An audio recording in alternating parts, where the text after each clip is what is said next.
Hi, everyone, and welcome to KREM 2 News at noon. I'm Laura Papetti. With an increase in COVID cases throughout the inland Northwest, we're also seeing a jump in demand for COVID tests. KREM 2's Nicole Hernandez jumping us off today and telling us more about testing options throughout the area.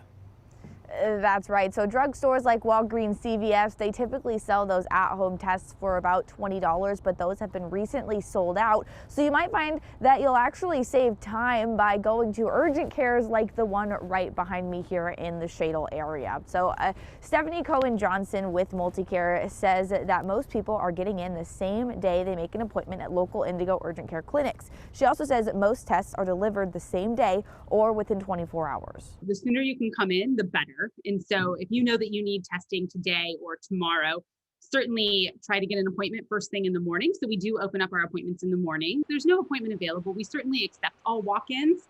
And when you come in, we'll let you know what the wait time is looking like and let you know what your place in line is, and then how to check that on your phone so you can monitor that throughout the day. Now, once checked in, patients get a swab in each nostril. Those samples get tested on site. Indigo clinics use a molecular-based test, so they are more accurate than at-home tests. COVID tests are free, but if you don't have insurance, you may have to pay out of pocket to see a specialist, unlike the free drive-through testing sites in Spokane County. So I want to give you a look. I'm looking specifically at the Shadle location right behind me here. These are the appointments available for today. All those little orange dots on the screen there. Now, these are general urgent care appointments, not specific COVID-19 testing appointments. You do have to see, according to the website, a provider before getting that COVID-19 test. So make sure you do that online if you're interested in getting a test. And Multicare is not the only place that offers this service. There are places run by Providence as well across the county that will provide COVID-19 testing.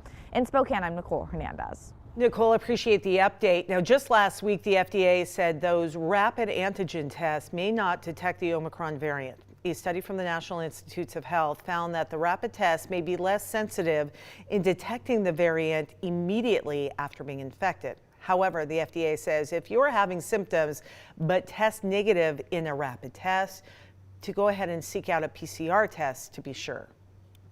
And the FDA is also recommending Pfizer's booster shots be available now to kids ages 12 to 15. And they are also recommending to shorten the waiting period between your initial dose and a booster shot. The CDC signed off on recommending the booster waiting period to 5 months. So now people will be able to get their booster shot 5 months after they finish their second COVID-19 dose. All right, it is 12:03 right now. We're going to take a moment on this Tuesday to take a look at this video coming out of Virginia. This is traffic on southbound Interstate 95 remaining at a standstill Tuesday after Monday's winter storm just wreaked havoc on the highways. It caused, as you can see here, just a pileup. It's like toy cars, it almost looks like, causing crashes, spinouts, stalled trucks, and other blockages. Crews are working to rescue drivers from cars that have now been stranded on a snowy Virginia highway since Monday morning. Virginia's Department of Transportation says it's been working to clear tractor trailers, as you saw, piled up, involved in crashes, moving those out one by one that have contributed to the blockage, but that is little comfort to those stuck commuters. What has been now hours upon hours enduring bitter temperatures that have dropped to 17 degrees.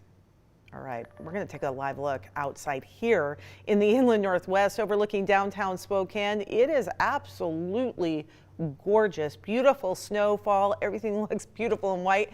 Unless, of course, maybe you're out on the roads, not as beautiful. So we're going to check in with meteorologist Jeremy Legoo. You are in the KREM 2 Outdoor Weather Center. It is really starting to pile up out there. Yeah, and jumping us off, Laura, we've got a little bit of that snow kind of hanging out here. And you're seeing a fresh little coating, but actually it's starting to slow down a bit on the South Hill. And believe it or not, that right there is sun that I can see, or right there is sun that I can see through some of the clouds. So we are starting to see a bit of a break. But right now, how about this one for you? It is snowing outside, and if this clicker, there we go, 31 degrees and snow coming down for us. Wind out of the south at about 8 miles per hour, and visibility still remaining a little bit lower thanks to some of that snow. And that's just a sign of how heavy that snow is coming down. So we're piling it up a bit now. This is that first round of accumulation I talked about, but really tonight I think is our better shot at some of that Temperatures near 30 degrees right now, and that snow starting to develop and move through. That's our midday round, but you can already see the back side of this moving through. What we wind up getting is this for a little bit longer by this afternoon, moves into North Idaho, and then works its way out. Tonight we get our next round starting at about 11 p.m. and then we'll hang on to that into tomorrow morning, but that's not even the main event. We dry out tomorrow before the main event arrives Thursday morning. I'll be talking about that in your full forecast, but as I send it back to Laura, today we top out about where we're at with snow tapering off and then coming back tonight.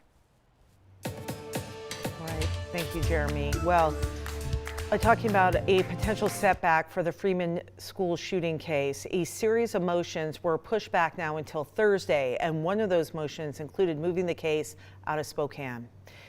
Many of you may remember in fall of 2017, police say 15-year-old Caleb Sharp opened fire at Freeman High School, killing one student and injuring 3 others. The trial is set to start in 2 weeks. Motions were scheduled every day this week, but the judge decided to push those hearings until Thursday. Arguments will be made on moving the trial out of the county and pushing back the trial date again. Defense attorneys are making a motion to ask for an exceptional sentence for 20 years instead of 46, since the suspect was a juvenile at the time of the shooting. The case has already been delayed several times, but the judge says they are eager to see this case completed. I don't know how many times I've said it, but I wanted this case to get going, and we needed to get this case tried and completed. Now, the defense wants to move the trial out of Spokane County because they think the jury will not be fair and impartial, partly due to media coverage. We expect these motions to be addressed in court on Thursday or Friday at the latest. And late last year, defense attorneys tried to assert an insanity defense, but it was denied by the judge. The defense filed a new motion to reconsider and also tried to delay the trial, saying they needed more time to prepare. COVID precautions have also slowed down the progress of the case. The suspect is facing 1 charge of first-degree murder, 3 counts of attempted murder, and 48 counts of second-degree assault. Now the almost 20-year-old will be tried as an adult and does face up to life in prison.